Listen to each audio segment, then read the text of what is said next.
Hi, I'm Steve Clemens, and I have some questions. Are cryptocurrencies like Bitcoin and Ethereum just a passing trend, or are they here to stay? And what do they mean for you and me?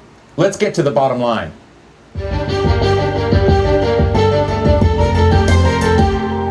In 2009, if someone told you to buy a digital currency that was worth a few pennies because it would be the wave of the future, you would have been right to laugh. But guess who's laughing now? These cryptocurrencies, led by the most famous of them all, Bitcoin, have made many people millionaires, and some even billionaires, going from a value of about 8 cents in 2010 to more than $45,000 now. So literally, if you bought just $2 worth back then, you held it for 10 years, maybe you just forgot about it, you'd be a millionaire today, quietly, with no way to tax you or even know who you are. Crypto started as a manifesto with lofty goals. First, to stay anonymous online. Second, to create a financial world without borders. And third, to avoid the traditional banking scene after the global crash of 2008. But that anarchist manifesto has boomed into big business. Today, the size of the crypto market is estimated at $2 trillion. And there are all sorts of currencies out there now, like Ethereum and Dogecoin, Cardano, you name it. So inevitably, that means that hackers are going to try to get into the action, invisible forces are going to try to manipulate values, and governments want to jump in. They want to regulate the currencies, break the anonymity, and tax folks when they make a profit. So how much is noise and how much is hype? And should we be sticking to cold, hard cash? Today, we're talking to an early evangelist and investor in crypto and its backbone, the blockchain. He is South African internet entrepreneur Vinny Lingham. Vinny is a shark on South Africa's version of Shark Tank, and he's the co-founder of Civic, an identity protection startup in California. Vinny, it's a real pleasure to have you on today. And let me just start out because I want to have a thoughtful show on what the architecture and possibility of cryptocurrencies may mean for the average person out there. When you go and talk to an audience that may not be an investor, may not own Bitcoin, what are the things that you think are highest on the list of the benefits to society from this new world of cryptocurrencies and the blockchain? Steve, thanks for having me on the show. I think let's start with the very basics around what is crypto, what is a blockchain, what is this industry about? And it really started when Satoshi Nakamoto, the anonymous inventor of Bitcoin, tried to create effectively a digital asset, something that could be transferred around the world. And it was dissimilar to the way music files were transferred, over a decade ago, where you could take a music file, you could copy it 100 times, you could send it to all your friends, and that exists today with regular files. But Bitcoin was different. Bitcoin had a network of computers, so once you sent a Bitcoin to someone, you couldn't send it to somebody else as well. And so that was the unique innovation on Bitcoin and blockchain technology, was the ability to make these digital tokens or files, uncopyable. So what happens when you have that sort of technology? What can you use it for? Well, you could use it for things like deeds, titles for homes, NFTs, which are non-fungible tokens, where you have digital pieces of art where only the original owner of the token actually owns the art. You can copy it a million times, but it doesn't have the signatures attached to it. So there's this entire ecosystem that's evolved around the basic premise of creating scarcity in a digital world. Well, I think one of the other interesting things about, and I know there's a difference between blockchain and then the currency side of it, which we can get into later. But as part of the currency side, you've been out there predicting that Bitcoin, which is around $45,000 today, but who knows what it'll be tomorrow. I mean, it's gone through some wild rises and falls lately, but you predicted that by year end it could be upwards of about $100,000. So one of the things that perplexes me is that most currencies are considered to be stable, that you need them to be stable, and as opposed to these big rises and falls. Is it healthy for Bitcoin to surge to a level of $100,000 and be more of an investment rather than a currency? So the word healthy is kind of it's an interesting word, right? Who are we to say what's healthy and what's not? I think overall there's a strong grassroots movement on Bitcoin that will see it continue to be propelled upwards. One of the things which gets missed actually in mainstream media, in the Bitcoin world itself, is that you've got this huge audience of people who are constantly buying Bitcoin. So think of it as a kind of a meme community. But I always call Bitcoin the original meme coin. And if you're familiar with Dogecoin, that's a meme coin too. But Bitcoin was the original coin where you've got this, this society, this community of maybe it's tens of millions of people, maybe it's 100 million right now, that want to own Bitcoin and a certain number of Bitcoin, and they keep buying it, right? And these are wealthy individuals, poor individuals, whatever, across the spectrum. And services like Coinbase and a few others allow you to buy Bitcoin on a subscription basis for long-term savings. So people basically are acquiring Bitcoin every day, every week, every month on a regular schedule and just putting it into a long-term savings account. And that just means one thing. It means the price of Bitcoin has to go up because it's a demand-supply curve, and the people who are doing these, and I've got tons of friends who do this, they could put $1,000 or $10,000 a month away of Bitcoin, and because you're not printing any more Bitcoin than what's in the fixed issuance rate, it's a simple number. The number has to go up. Now, it may jump from 50 to 100,000, maybe come back down to 80, maybe down to 30 or 40, but as it does that every single month, people are pouring fiat into Bitcoin, and it's called dollar cost averaging. So they're buying it every week, day, month, regardless of the price, because they're averaging their cost base. And so that community is getting bigger and bigger of people who are subscription buying Bitcoin every single time period selected. So this is the world we're dealing with right now. And unless these people start selling their Bitcoin, which isn't really happening based upon on-chain statistics we're seeing, the Bitcoin price is kind of going to hold up. But if you've got critics like Nouriel Roubini, I'm sure you're familiar with Nouriel Roubini's comments. He says it's the mother of all Ponzi schemes, that it depends upon other people buying and holding on, and at some point there will be a collective realization, and this will crash, and many people will become poor. What is your response to someone like Nouriel Roubini who worries about the downsides? So here's the thing. I like to, Nouriel and who's the other guy? Peter Schiff. There are a lot of naysayers in Bitcoin, and quite frankly, I'm a naysayer on some things as well. Like, I think that there's some things which don't make sense. But I've always learned that you've got to watch what the market does, not what the market says, right? So if people think it's going to go up to 200,000 or whatever, look at the buying activity, look at the selling activity, and your personal opinion actually doesn't matter. The market will do what the market does. And so Nouriel and Peter, etc., they're too emotionally attached to the outcome either way. So Nouriel wants to be right, and so does Peter, and Peter has financial incentives and gold. But the market disagrees with them for now. Maybe it'll agree with them in the future. Who knows? The fundamental issue here is nobody knows. No one knows how this plays out. And yes, it doesn't make sense, but maybe there's a paradigm shift. Maybe the world changes in some significant way, which makes Bitcoin go up. A lot of these pundits I think they're just too. I think people are often too negative or too positive, and you've got to at least admit that this is an experiment that's played out over 12 years or 13 years, and it's continuing to make headway and continue to go up. And so until you see a trend reversal, until you see something which shows you otherwise, just follow the numbers. The numbers basically say this is going in an upward direction, and no one else's opinion can change that right now. What are the trends in cryptocurrencies with regard to people knocking out the middlemen, the efficiencies that are created? Yeah, I mean, look, let's talk about banking for a second, right? What is really banking? What is it? It's institutional, custodying of funds. So the bank says, I'll hold your money for you, and when you need to give it to someone, you can tell us, and we'll make a payment for you, or we'll invest it for you, etc. What blockchain and crypto has done is basically said, look, anyone can be their own bank. Anyone can hold their own cryptocurrencies, whether it's stable coins or Bitcoin. You don't need to have a bank. You don't need to, you can put on your own devices. So the idea that money can be, centralized in the banking system is kind of an ancient idea. The new idea is that everyone else is able to be their own bank. I think we're at the very early stages of seeing the way this plays out. In the same way that the internet, when it arrived, everyone was like, this is going to kill newspapers, it's going to kill travel agents, it's going to kill all these different industries. And, we still have some travel agents today, we still have newspapers. It's changed, they've shrunk, and the industry shrunk, there are fewer of them. But it didn't happen overnight. It took, a decade or two to happen. So kind of like I caution people with thinking that these things are going to happen overnight. What will happen overnight is, what I'm seeing is marketplaces will form where people can do much, much lower peer-to-peer transactions, and with lower fees. And so that's a huge benefit for people right now. So let's talk about the global bad guys and Bitcoin.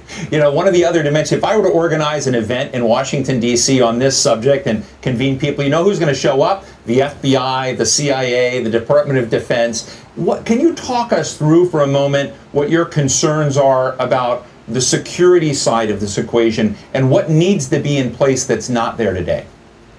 So just for the record, my company, Civic, provides KYC, which is Know Your Customer, AML, anti-money laundering technologies and services, and ID verification. So we're big into the space of revealing who's on the other side of a transaction. Now, what I can say is this: there's two sides to this coin. First of all, there's call it the first 6 to 8 million, maybe 10 million coins that are mined in the Bitcoin network, which is largely anonymous. We don't know where that money is. We don't know who owns it. We kind of know, obviously, on the blockchain which wallets own it, but we don't know who the identities of these people are. So, and we obviously know there was a lot of Silk Road activity back then. There was a lot of drugs and other markets and illicit activity back then. But the good news is, on the back end, the next 10 million coins that are mined is kind of well known. These are miners that operate in China or wherever part of the world. They have KYC done. They sell exchanges. So the real question is how much of the Bitcoin market cap is in the hands of people who are, bad actors, so to speak? And when they want to convert that into capital, into cash, or use it, well, do they have to go through exchanges, which have KYC, AML policies, or are they going to do this peer-to-peer transaction with other bad guys? So that's the question. And then you have things like decentralized exchanges and whatnot, where there is no identity attached to it. So the governments are coming in and they're saying, look, we want to try and shine a light on who owns these coins at a very high level, and so we don't want to be having any terrorist financing activities happening, etc. My view on the government perspective is it's kind of like too late. They should have done a lot of this 3-4 years ago, and they kind of woke up now and realized there's a really big market cap for Bitcoin, so there's a lot of money sitting there, and now how do we deal with it? And they're really trying to sort of overcompensate for their lack of action, 3 or 4 years ago. And so that's the concern. It's like, guys, there's an industry that's burgeoning here, and you're trying to kill it because you guys were sleeping on the job, 3 or 4 years ago when you should be more active about this. And that's not any one particular government. That's just the global market, the global regulators. And some regulators have been smart about it, some haven't. But these are it's so difficult to sort of enunciate this sort of issue or because it's so multidimensional. I mean, it could take me an hour to go through all the different facets of, well, what about this? What about that? What about this? And so you can take the perspective that, okay, well, governments, they messed up and now they're going to come in really hard. Or you can say, look, guys, let's just find a way going forward that keeps the good actors, engaging with each other and keeps the bad actors on the sidelines. And they try to enter the marketplace. Well, it's kind of locked out for them and they're going to figure out, and they're going to get caught or whatever the case is.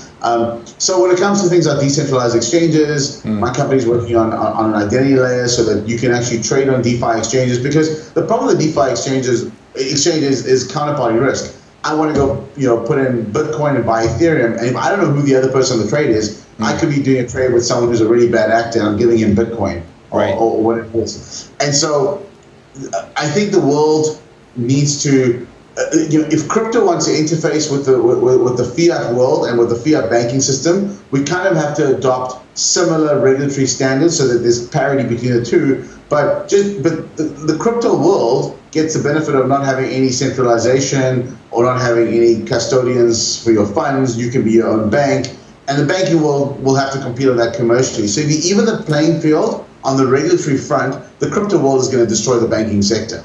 But the concern is, if you over-regulate crypto to give the banking sector the unfair advantage of A, being the incumbent, and B, having lighter regulations, you basically are, you're seeing corruption in the system, because that means the regulators are favoring the banks and trying to protect them. And that's not fair, in my opinion. Well, we're beginning to see, Vinny, whether you call it regulation, but you're beginning to see more people comment in the U.S. side about concerns about what's going on in the cryptocurrency world. There's also been interest in how you tax it. So as part of the infrastructure bill that is just passed, at least in the United States Senate, but we're waiting to see what happens in the U.S. House of Representatives, the payment scheme for that infrastructure in part depends upon taxing brokers, which could mean miners under the current piece of legislation that has passed.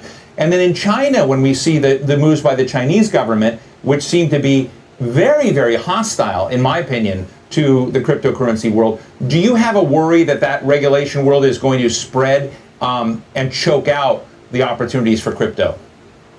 So crypto is a big industry. I think that certain coins may come under attack. Bitcoin's one of them, for example. But it doesn't mean that I think that the surface area for attacking crypto is just very, very, very large. So how do you attack every single coin in every country? It doesn't work. So the government's going to have to figure out a way to do this. Some of the regulations are just kind of crazy. And if governments enact these regulations, people will move from crypto-unfriendly countries to crypto-friendly companies. You cannot protect the banking system. You have to assume that the banking system is going to be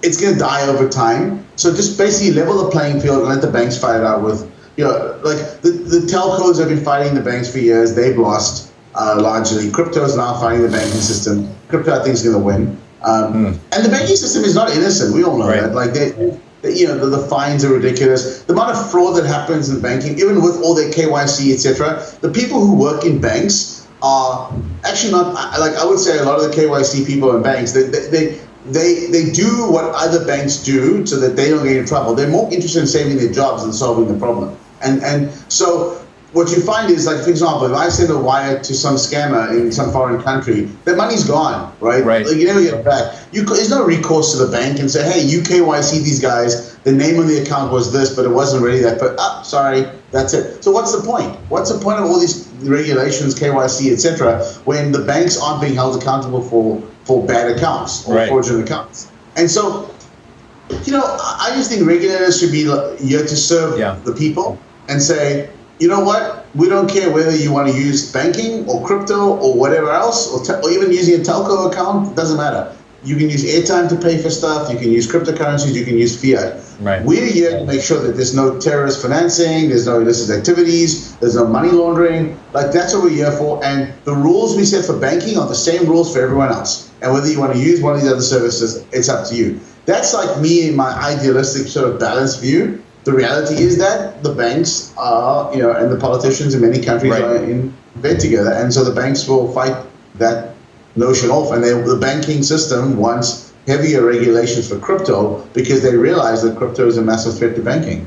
Well, we've seen now, Vinny, companies like Walmart, Visa, a country like the government of El Salvador now moving to be quite crypto friendly, crypto transactions, credit cards based on crypto and crypto savings, governments that have now established this as a national currency. So let me ask you, for a famous Vinny prediction, when you think a year from now, are we going to see more governments, more large companies? Do you see the trends, continuing that we're seeing today, or do you see that this is, largely still a very tentative process?